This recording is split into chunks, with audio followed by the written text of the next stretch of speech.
Hello दोस्तों, जय श्री कृष्णा, जय माता दी। कैसे हैं आप सब? उम्मीद करती हूँ आप सब अच्छे होंगे और स्वस्थ होंगे। फ्रेंड्स, आज इस वीडियो में हम आपके साथ शेयर करने वाले हैं नवरात्रों में अष्टमी और नवमी की पूजा कैसे होती है, कंजिकाएं कब जमाई जाती हैं, पूजा से पहले या पूजा के बाद, अग्यारी कैसे होती है, माता को हमें विदा कैसे करना होता है, भोग प्रसाद में क्या बनाना होता है अष्टमी नवमी पे, संपूर्ण जानकारी इस वीडियो में आपको मिल जाएगी। तो फ्रेंड्स देखिए, जब आप अष्टमी या बहुत सारे घरों में देखिए सप्तमी पूजती है तो आप सप्तमी पूजें, अष्टमी पूजती है तो आप अष्टमी पूजें, नवमी पूजती है तो आप नवमी पूजें। अगर आप सप्तमी पूजते हैं तो उसी दिन चौकी बढ़ा सकते हैं, अष्टमी पूजते हैं तो उसी दिन भी चौकी आप बढ़ा सकते हैं, लेकिन नवमी अगर आप पूजते हैं तो आपको चौकी जो है ना 10वीं वाले दिन बढ़ानी होती है। इसकी वीडियो मैं नेक्स्ट इसके बाद में डाल दूंगी नेक्स्ट वीडियो, उसमें मैं आपको बता दूंगी सारी जानकारी। तो यहाँ सबसे पहले देखिए हमें चौकी पे दीपक लगाना है। चौकी पे दीपक लगाने के बाद हमें सारी सामग्री लेनी है जो भी हमें भोग प्रसाद में बनाना है, चढ़ाना है। अठ्यावरी वगैरह निकलती है, लास्ट डे जो है ना पूड़ी निकलती है, अठ्यावरी मतलब 8 पूड़ियाँ निकलती हैं 2 जगह पे, और हलवा और जो है ना चने बनते हैं। तो सबसे पहले हम दीपक जला लेंगे। दीपक जलाने के बाद हमें फूल में थोड़ा सा जल लेके सभी को भावपूर्वक स्नान कराना है। सबसे पहले गणेश जी को कराना है, फिर माता रानी को, जो भी हमने यहाँ पे चौकी पे विराजमान किए हैं देवी देवता, सभी को हम एक एक करके भावपूर्वक स्नान करा लेंगे। फिर मोली लेके मोली को थोड़ा थोड़ा तोड़ के सभी को मोली स्वरूप वस्त्र चढ़ा देंगे। मतलब मोली चढ़ाने का मतलब होता है कि हम भगवान जी को वस्त्र चढ़ा रहे हैं, ठीक है। तो लास्ट डे आपको करना है ये, सभी को मोली स्वरूप वस्त्र चढ़ाने। चुन्नी वगैरह नहीं चढ़ानी लास्ट डे, चुन्नी तो आपकी जो पहली चढ़ी हुई है वही चढ़ी रहेगी, खाली आपको वस्त्र स्वरूप मोली चढ़ानी है, ठीक है। सभी को मोली चढ़ा दें। मोली चढ़ाने के बाद आपको सभी को तिलक करना है। सबसे पहले हमें गणेश जी की पूजा करनी है, उसके बाद दूसरे देवी देवता की। देखिए, अगर हमें जो है ना कोई भी हम जब पूजा करते हैं तो सबसे पहले हमें गणेश जी को ही पूजना होता है, उनको ही मनाना होता है, उनको ही बुलाना होता है पूजा में सबसे पहले, क्योंकि उनके बिना सारी पूजा खुशियाँ सब अधूरी हैं, कोई भी पूर्ण नहीं मानी जाती। तो इसलिए पहले गणेश जी की ही पूजा होती है। तो पहले गणेश जी को स्नान कराएं, तिलक करें, फूल चढ़ाएं, उसके बाद सभी को एक एक करके यहाँ पे हमने सभी को जो है ना तिलक कर दिया है और मोली स्वरूप वस्त्र चढ़ा दिए हैं, स्नान वगैरह करा दिया है। अब हम जो है ना माता रानी को फूल चढ़ाएंगे। तो फूल माला, अब देखिए लास्ट डे पहले दिन आपको हम जैसे फूल माला लाते हैं तो हमको लास्ट डे भी ज़रूर फूल माला लानी चाहिए। आप बीच के जो व्रत होते हैं ना नवमी में, नवरात्रों के बीच के जो व्रत होते हैं उसमें आप फूल माला चढ़ाएं या ना चढ़ाएं बीच में, लेकिन पहले दिन और लास्ट दिन जरूर चढ़ाई जाती है। यहाँ पे माता रानी को लाल रंग का फूल बहुत पसंद है, तो लाल रंग का फूल जो है ना आप ज़रूर चढ़ाएं माता रानी को। माता गौरी को चढ़ाएं, माँ दुर्गा को चढ़ाएं, गणेश जी को चढ़ाएं, सभी को हम एक एक करके फूल चढ़ाने हैं। यहाँ कलश पे भी हम फूल चढ़ाएंगे, नारियल पे भी चढ़ाएंगे फूल, जो हमने जोत जलाई है उस पर भी फूल चढ़ाएंगे। अगर आपने अखंड जोत जलाई है तो उसकी भी सेम पूजा करोगे। ये सब करने के बाद जो है ना फूल वगैरह चढ़ाने के बाद उसके बाद हमें कुछ दक्षिणा रखनी है।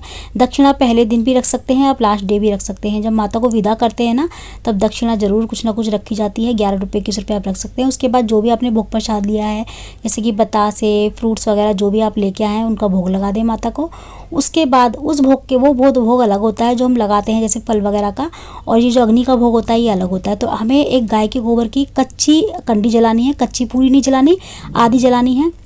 उसके बाद इस तरीके से हमें हवन कुंड में रखना है। हवन कुंड में रखने के बाद एक कपूर जला के कपूर जलाना है। उसके बाद हमें पहली आहुति देनी है अग्निदेव की, मतलब 3 आहुति हम सबसे पहले अग्निदेव की देंगे। उसके बाद हम चाहे तो गणेश जी की दे सकते हैं, माता रानी की, गणेश जी की मतलब देनी है हमको आहुति, और अपने कुल देवी देवता की जिनकी भी आप देना चाहते हैं दे सकते हैं आहुति।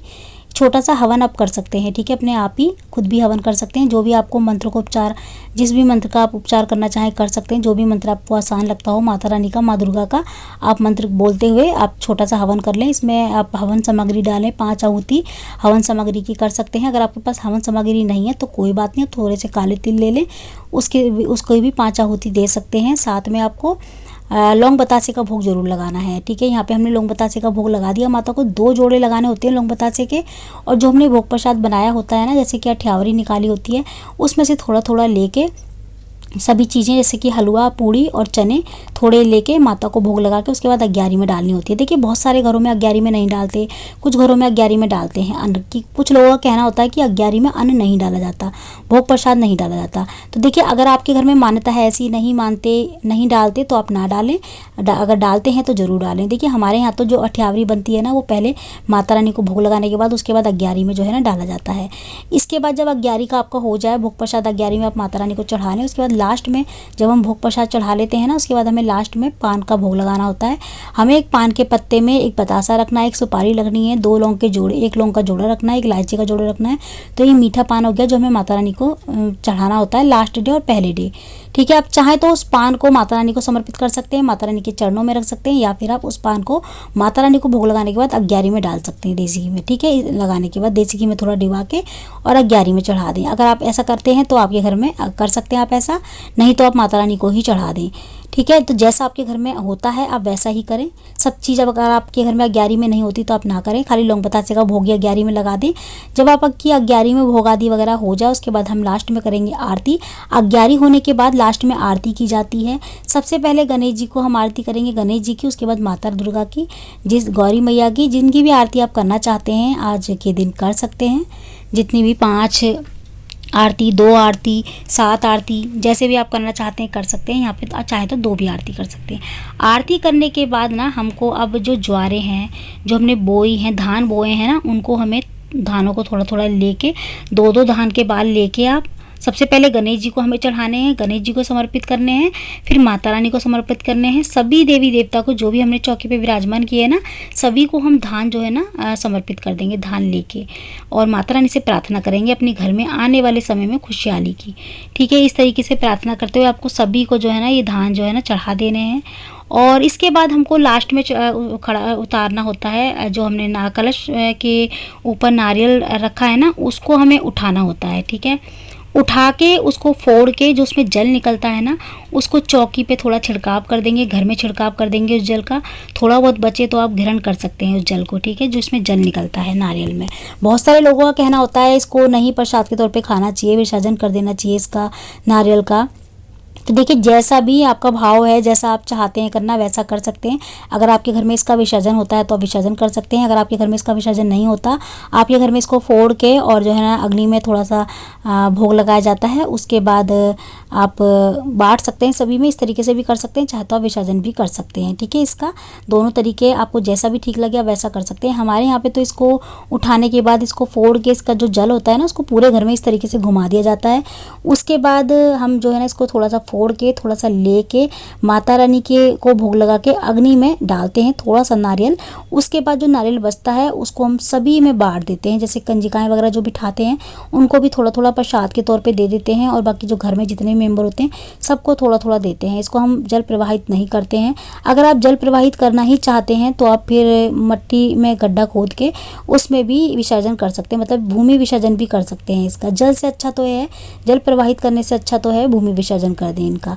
ठीक है, इसके बाद हमको पूजा आदि वगैरह जब हमारी हो जाए, इसके बाद हम कंजिकाएं बिठा सकते हैं। ठीक है, पूजा करने के बाद ही हमको कंजिकाएं बिठानी है, माता रानी को भोग लगाने के बाद ही हमें कंजिकाएं बिठानी होती है। कंजिकाएं बिठाने के बाद जब कंजिकाएं आपके घर से चली जाएं, विदा हो जाएं, उसके बाद आप थोड़ा थोड़ा सभी चीज़ों को हिला दें, जैसे कि नारियल हिला दें, कलश हिला दें, और माता रानी की जो अपने मूर्ति की स्थापना करी है मूर्ति हिला दें, थोड़ी ज्वारें हिला दें। अपनी अपनी जगह से थोड़ा थोड़ा सा खिसका खिसका के आपको इधर उधर कर देना है। इस तरीके से करना है। अगर आप नौवीं पूजते हैं तो ही करना है, आपको हिलाना है बस, उठाना नहीं है। अगर आप अष्टमी पूजते हैं तो कन्या पूजन के बाद आप शाम को चौकी उठा सकते हैं। सप्तमी पूजते हैं तो आप कन्या पूजन के बाद शाम को चौकी उठा सकते हैं। लेकिन नौवीं अगर पूजते हैं ना आप, तो आपको 9वीं वाले दिन माता को विदा नहीं करना, माता को विसर्जन नहीं करना है। फिर आपको 10वीं वाले दिन करना है। आप सुबह सुबह भी कर सकते हैं, शाम को भी कर सकते हैं 10वीं वाले दिन। बस 9वीं वाले दिन आपको हल्का हल्का हिला देना है। बाकी जो भी हमने भोग प्रसाद चढ़ाया है इसका हमें क्या करना है, नेक्स्ट वीडियो आपको मिल जाएगी। कैसे विदा करना है, कैसे विसर्जन करना है, ये सारी जानकारी नेक्स्ट वीडियो में मिलेगी। मिलती हूँ अगली वीडियो में। जय माता।